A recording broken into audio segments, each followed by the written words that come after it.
കേരള രാഷ്ട്രീയത്തിലെ വിമത ശബ്ദമായിരുന്നു P T Thomas. ഒരർത്ഥത്തിൽ മറുവശത്തെ പാർട്ടികളിൽ നിന്ന് മാത്രമല്ല, സ്വന്തം പാർട്ടിയിൽ നിന്ന് പോലും എതിർപ്പുണ്ടായിട്ടും ഒരിക്കലും കീഴടങ്ങിയില്ല പി ടി തോമസ്.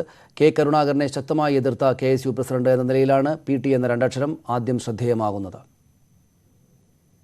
ഈ മാധവ ഗാഡ്ഗിൽ കമ്മിറ്റി റിപ്പോർട്ടിനെ പറ്റി ഒരക്ഷരം മിണ്ടിപ്പോകരുത്, പോളണ്ടിനെ പറ്റി ഒന്നും മിണ്ടാൻ പാടില്ല എന്ന് പറയുന്നത് പോലുള്ളൊരു നിലപാടാണ് കേരളത്തിലെ മുഖ്യധാര രാഷ്ട്രീയ പാർട്ടികൾ സ്വീകരിച്ചത്.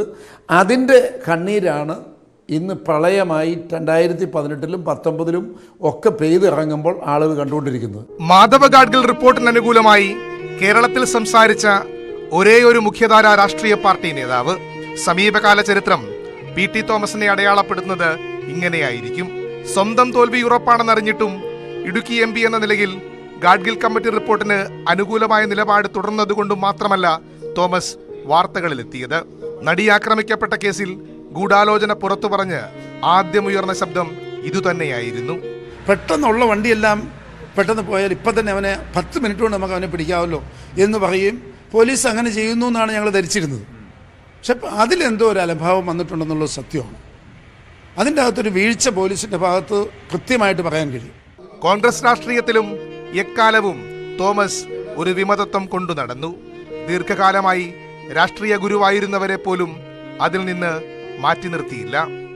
എന്നാൽ എൻ്റെ അഭിപ്രായ പ്രകടനത്തെ പിറ്റേ ദിവസം തന്നെ ബഹുമാനപ്പെട്ട മുഖ്യമന്ത്രി ഉമ്മൻചാണ്ടിയും പ്രതിപക്ഷ നേതാവും KPCC പ്രസിഡന്റും ഒക്കെ അതിനെ തമസ്കരിക്കുകയും തിരസ്കരിക്കുകയും ചെയ്ത പശ്ചാത്തലത്തിൽ പി ടി തോമസ് രാഷ്ട്രീയത്തിൽ ഒറ്റയ്ക്ക് നടക്കാനും ഒറ്റയ്ക്ക് നയിക്കാനും തുടങ്ങിയത് ഇന്നും ഇന്നലെയുമല്ല.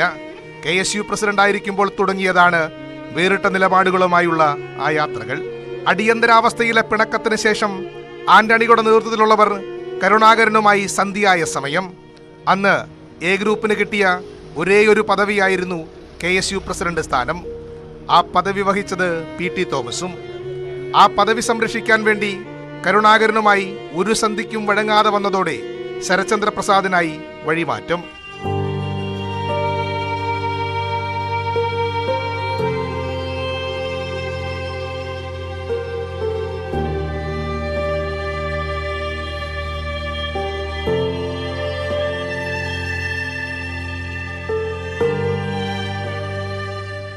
ആയിരത്തി 1991 തൊടുപുഴയിൽ മത്സരിക്കാനെത്തുമ്പോൾ കോൺഗ്രസുകാർ പോലും തോൽവി ഉറപ്പിച്ചു നിൽക്കുകയായിരുന്നു.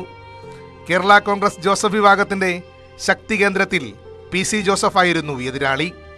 വ്യത്യസ്തമായ പ്രചാരണം കൊണ്ട് തൊടുപുഴ പിടിച്ച പി ടി തോമസിനെ തോൽപ്പിക്കാൻ 1996 സാക്ഷാൽ PJ ജോസഫ് തന്നെ മത്സരത്തിനിറങ്ങി. ആ ജോസഫിനെ 2001 അവിടെ തോൽപ്പിക്കുകയും ചെയ്തു PT.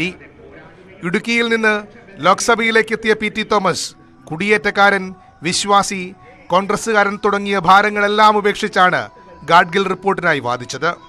തൃക്കാക്കരയിൽ 2016 മത്സരത്തിനിറങ്ങുമ്പോൾ തോൽപ്പിക്കാൻ ഒരുപാട് പേർ രംഗത്തുണ്ടായിരുന്നു. എന്നിട്ടും 2 തവണയും ജയം.